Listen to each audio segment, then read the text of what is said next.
You are standing on the precipice of a decision, not a choice between paths on a map, but a choice about who you are. Behind you lies the warm, soft glow of comfort, a world you know, a person you have mastered being. It is safe, predictable, and soul-crushingly stagnant. Ahead, a chasm of terrifying and magnificent uncertainty. It is where your potential lives, shrouded in mist, waiting for you to take the first trembling step. Most people choose the glow. They retreat from the edge, convincing themselves that safety is happiness. They trade the chance of flight for the guarantee of the ground. But you are not most people. A fire burns within you, a quiet discontent with the good enough. That fire is the signal. It is the call to cross the chasm. The journey ahead will not be easy. It will demand everything you have, and then more. It is a path of resistance, of failure, of profound loneliness. But it is the only path that leads to the person you were born to become. This is not about finding motivation. That is a fleeting emotion, a spark in the wind. This is about forging resolve, an unbreakable internal architecture of will. In these next moments, you will learn to build that structure, to silence the seductive whisper of quitting, and to turn your mind into an unstoppable force of nature. If you are done with the cycle of starting and stopping, if you are truly ready to finish, then your transformation begins now. 1. Forging an unbreakable why, the bedrock of your resolve. Before you take a single step into the unknown, you must anchor yourself to a purpose so profound it becomes your center of gravity. This is your why. It is not a goal, a dream, or a desire. It is the fundamental reason you draw breath. It is the truth you would defend in the face of annihilation. Without this anchor, the first storm will sweep you away. With it, you can withstand any hurricane, because you are no longer fighting for something. You are embodying it. Your why turns sacrifice into a privilege and pain into a sharpening stone. Consider Nelson Mandela. He was confined to a stone cell for 27 years. For 9,855 days, the world tried to break him, to erase him, to make him forget his purpose. But his why, a nation free from the chains of apartheid, a future of equality for all, was not a thought he had. It was the man he was. It lived in his posture, in his quiet dignity, in his refusal to hate his captors. His purpose was more real than the prison walls, more enduring than the passage of time. It was an internal fire that could not be extinguished by isolation or hardship. When he finally walked free, he was not a broken man seeking revenge. He was a leader ready to build, his purpose not just intact, but purified by the flames. That is the power of a true why. You must excavate your own. This is not a gentle intellectual exercise. This is a deep, soul-level interrogation. Ask yourself, what injustice in this world makes your blood boil? What truth would you be willing to dedicate your life to defending? What legacy do you want to leave burned into the timeline of history? What would make all the suffering, all the struggle, worthwhile? Do not accept the first easy answer. Dig deeper. Your why should terrify you with its scale and inspire you with its clarity. You find it, write it down, carve it into your consciousness, plaster it on your wall, make it your phone's lock screen. Speak it aloud every morning when you wake and every night before you sleep. This is not an affirmation. It is an indoctrination. You are reprogramming your mind to align with this central truth. When doubt whispers that you are not enough, your purpose will roar back that you are necessary. When exhaustion tells you to stop, your purpose will remind you why you must continue. Motivation is a tailwind. It's nice when it's there. Purpose is the engine. It works in a vacuum, in a storm, in the dead of night. Find your engine, and you will become unstoppable. 2. Architecting your ascent. The power of deliberate goals. Your purpose is the soul of your journey, but goals are its skeleton. A profound why without a practical how is a powerless phantom. It is a beautiful sentiment that will evaporate in the face of real-world friction. To give your vision substance, to make it manifest in this reality, you must become a ruthless architect. You must translate your grand purpose into a series of concrete, non-negotiable, and actionable goals. Look at the creation of the Panama Canal. It was a vision of almost divine audacity, to sever a continent, to connect the world's two great oceans. For centuries, it was merely a dream. The French tried and were defeated, swallowed by disease and the impossible jungle terrain, leaving a graveyard of machinery and men. The dream seemed destined to die. But when the Americans took over, they succeeded, not just because of greater resources, but because of a shift in mindset from dreaming to engineering. The monumental vision was broken down into a brutal mathematical reality. It became about cubic yards of earth moved per day. It became about eradicating the mosquito, lock by lock, dredge by dredge. Each day was a new battle against mudslides, malaria, and mechanical failure. Each small, hard-won victory a section of the Culebra Cut deepened. A lock gate successfully hung was a single bone being set in the skeleton of the canal. They didn't build a canal.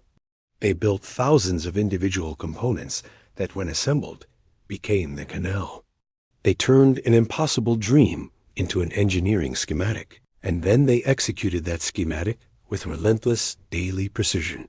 This is the model you must adopt. Take your monumental purpose and shatter it into smaller, manageable milestones.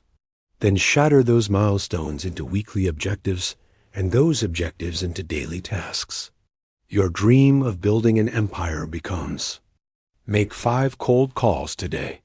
Your vision of becoming a great artist becomes: spend 2 hours at the easel today.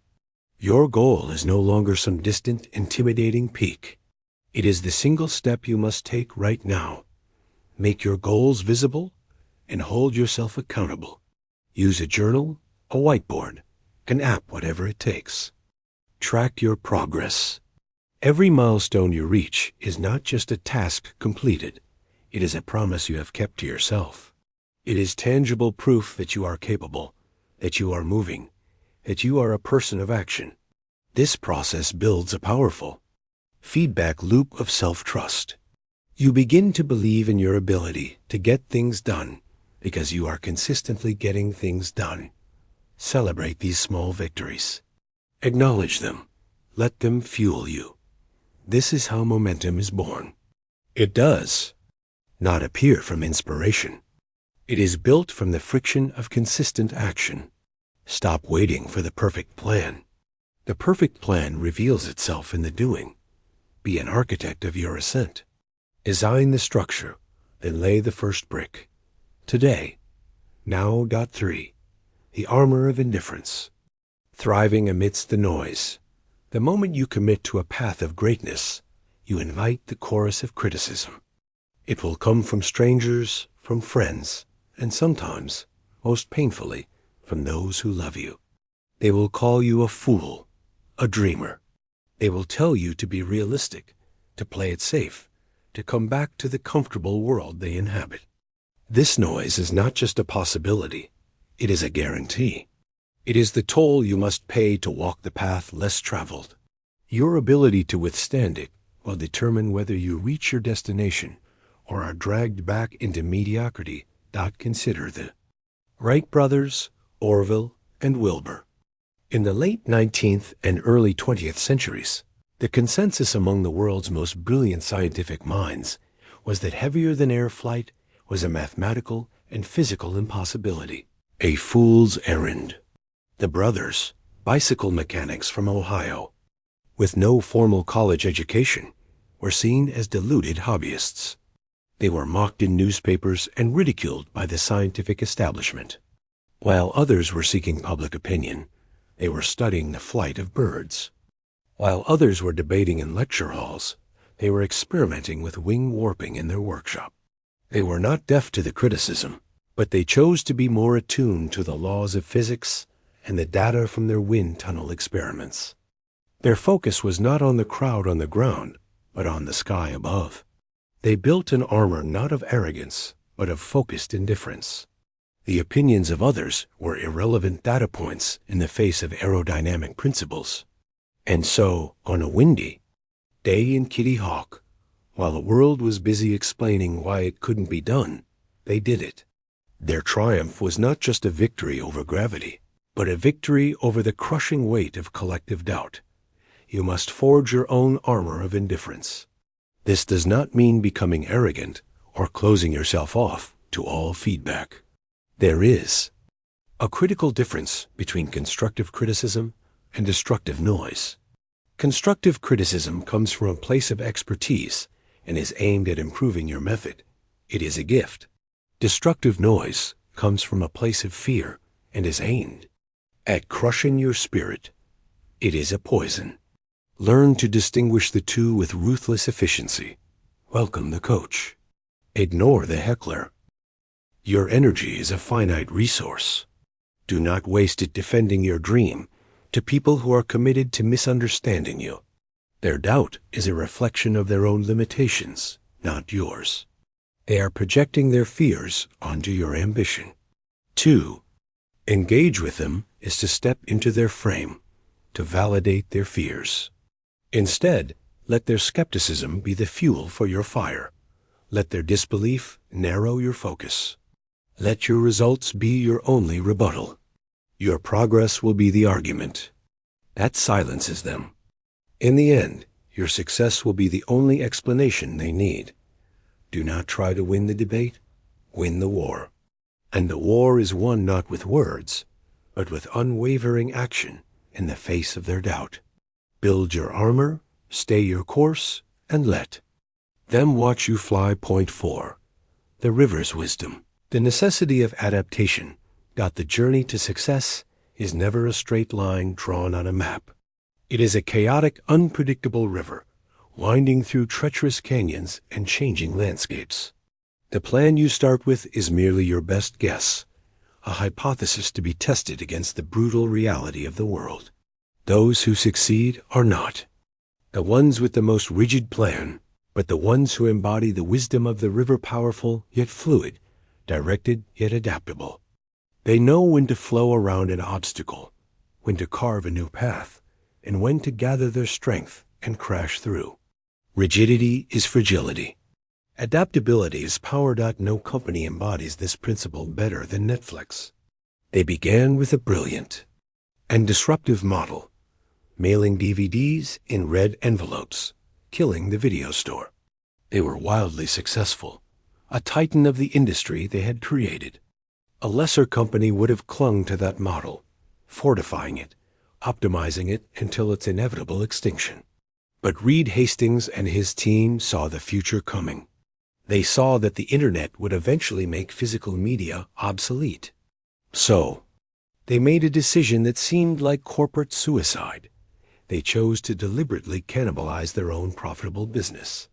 They launched a streaming service that was, in its infancy, inferior to their DVD service in both quality and selection. Wall Street punished them. Customers complained. It seemed like a catastrophic error. But they were not married to their method. They were committed to their mission, delivering entertainment to the home. They were willing to be a river, not a rock. They endured the painful transition, unlearning the very business that made them successful, and emerged on the other side not just as a survivor, but as the dominant force in global entertainment. They chose adaptation over stagnation, and in doing so, they didn't just survive the future. They created it. You must cultivate the same strategic flexibility in your own life. Be fiercely committed to your ultimate purpose, but be utterly agnostic about the path you take to get there. Too many people fall in love with their initial plan and mistake stubbornness for strength.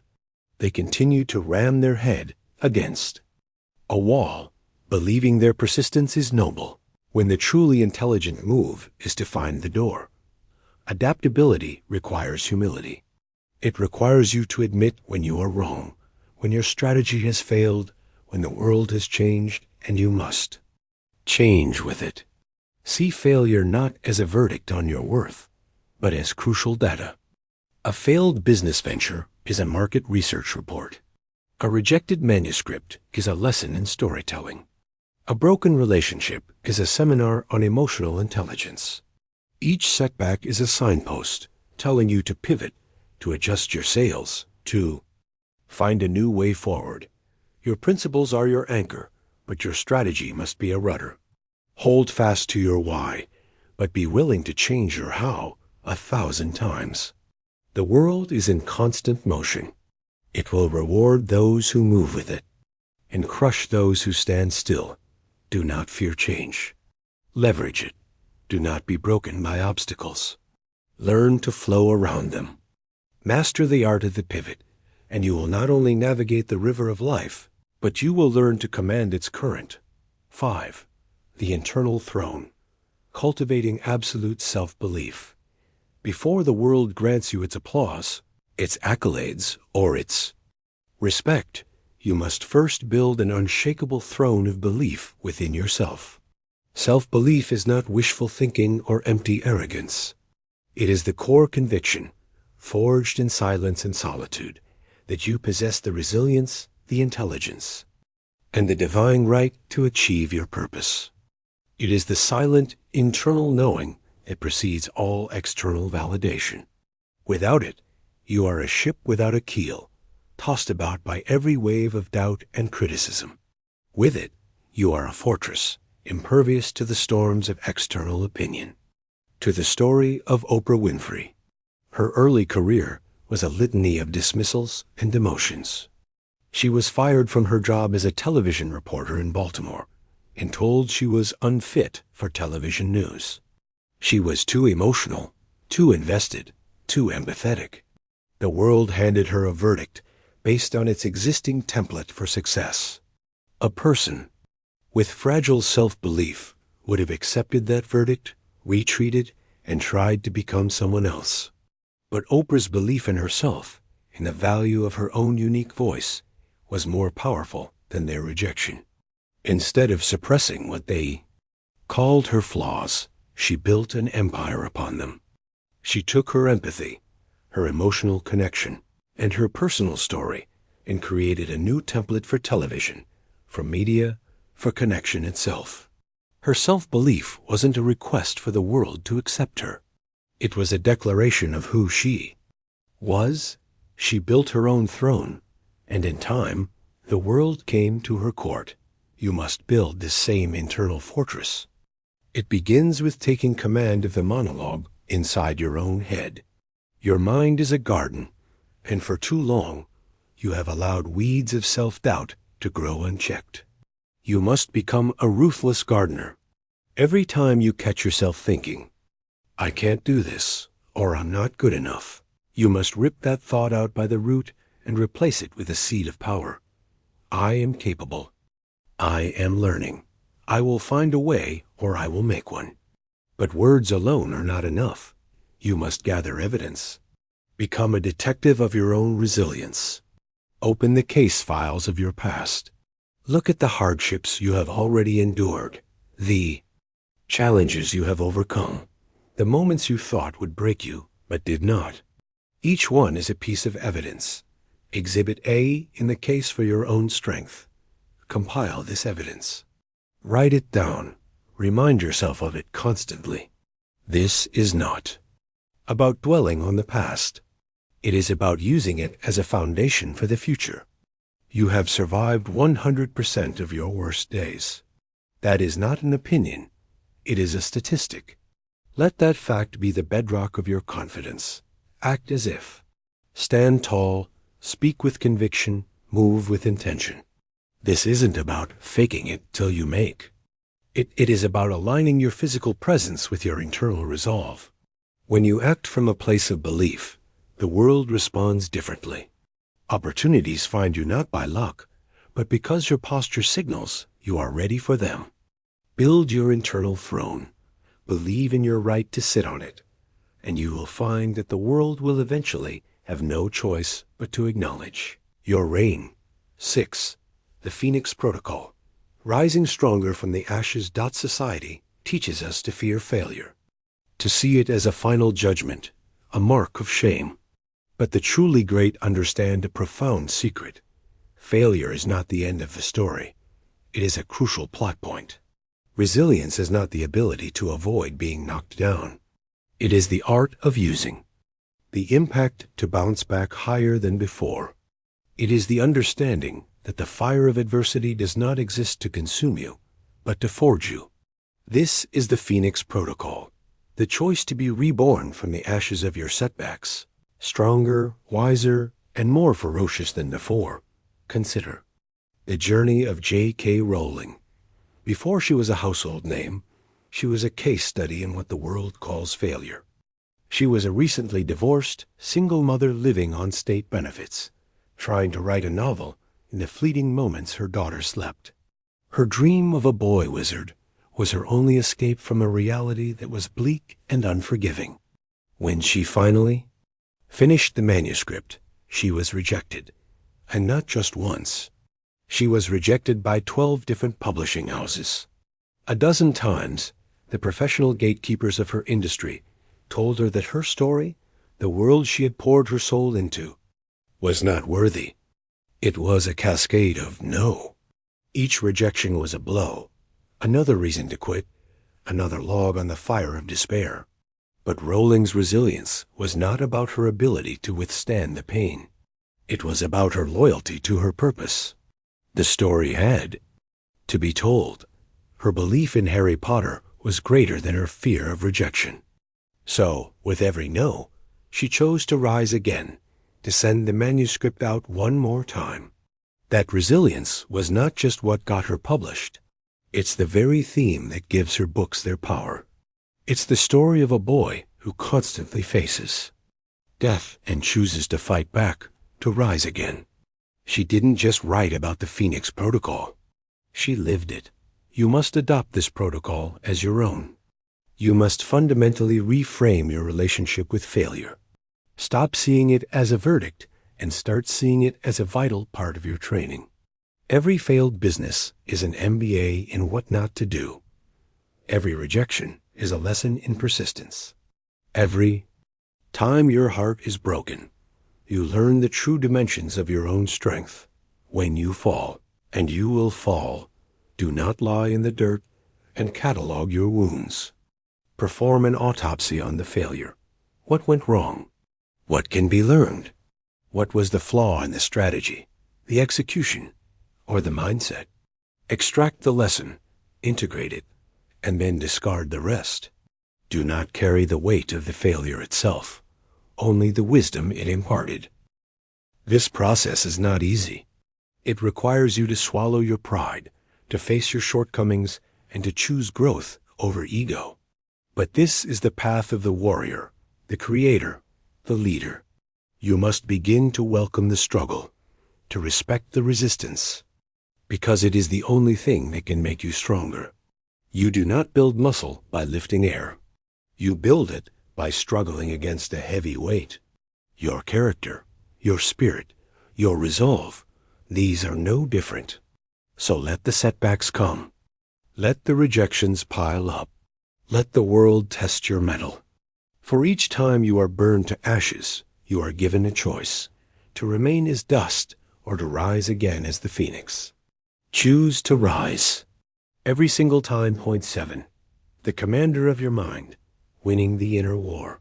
Your greatest battles will never be fought on a field or in a boardroom.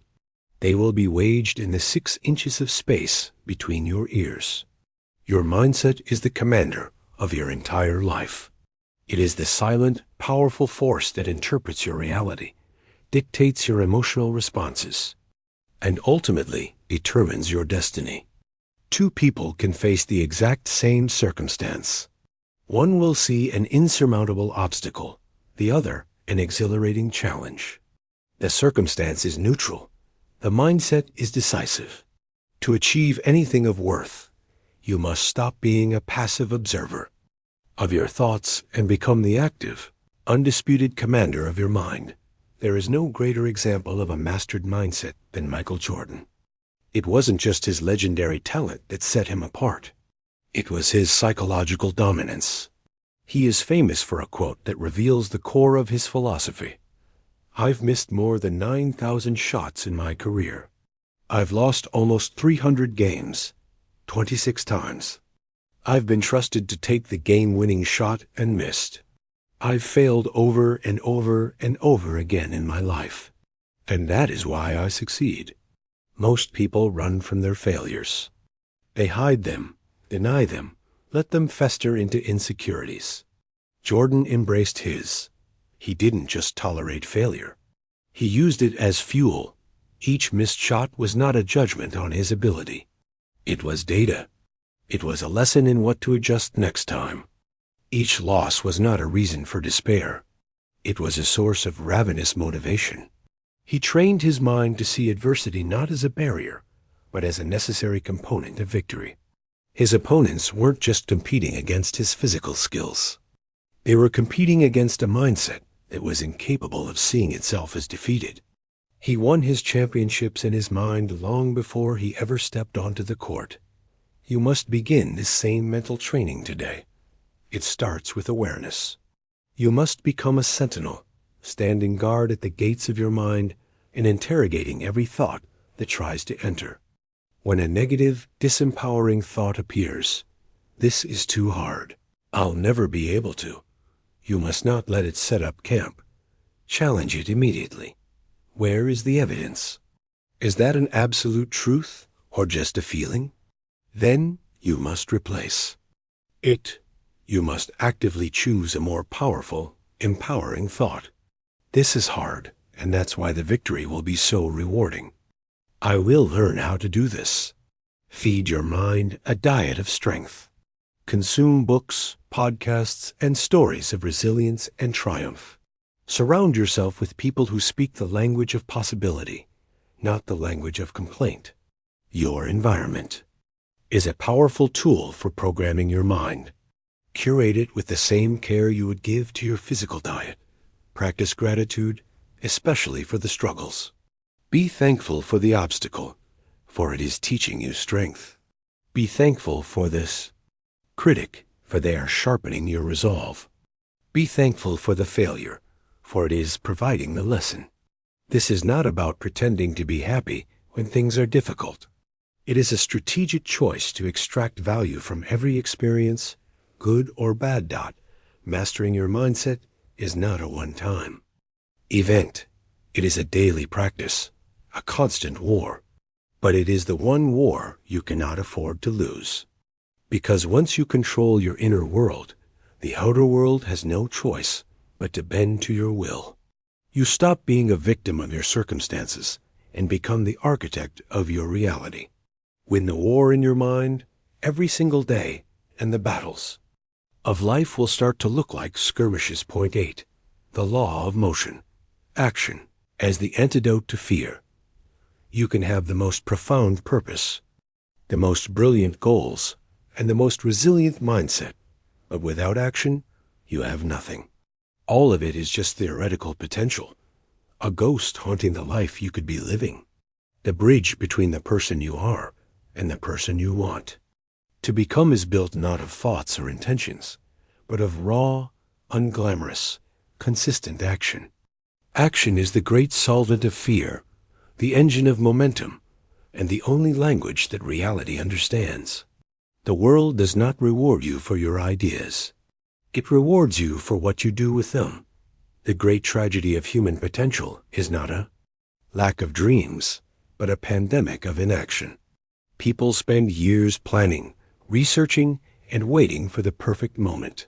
They wait until they feel ready. They wait until they have more money, more time, more confidence. They wait for a sign. But the perfect moment is a myth. Readiness is a feeling that only comes after you've started. The sign you are waiting for is the one you create yourself when you take the first step. Procrastination and analysis paralysis are not problems of logistics. They are problems of fear. Fear of failure. Fear of judgment. Fear of the unknown. You cannot think your way out of fear. You can only act your way out of it. Fear and action cannot occupy the same space at the same time. The moment you move, fear begins to recede. It may still be screaming in your ear, but it is no longer in the driver's seat. The first step, no matter how small or clumsy, is a declaration of war on your own inertia. So stop waiting. Stop planning to plan. Choose one thing. The smallest possible thing that moves you 1 inch closer to your goal. Is your dream to write a book? Open a document and write 1 sentence. Is your dream to start a business? Register the domain name. Is your dream to get in shape? Do 10 push-ups right now. The size of the action is irrelevant. The movement is everything. That single action is a spark. Do it again tomorrow, and the spark becomes a flame. Consistent action creates momentum, and momentum is a force of nature. It becomes easier to make the next call after you've made the first one. It becomes easier to write the next page after you've written the first. Action begets confidence. Confidence begets more action. This is the virtuous cycle that leads to all great achievements. It is not born from a grand, heroic leap, but from the quiet, daily discipline of showing up and laying one more brick. Your future is not determined by the grand decisions you make years from now. It is forged in the crucible of what you choose to do in the next 60 seconds. The life you want is calling to you, but it will not wait forever. Your dreams are begging to be made real. Honor them. Honor yourself. Take that first step.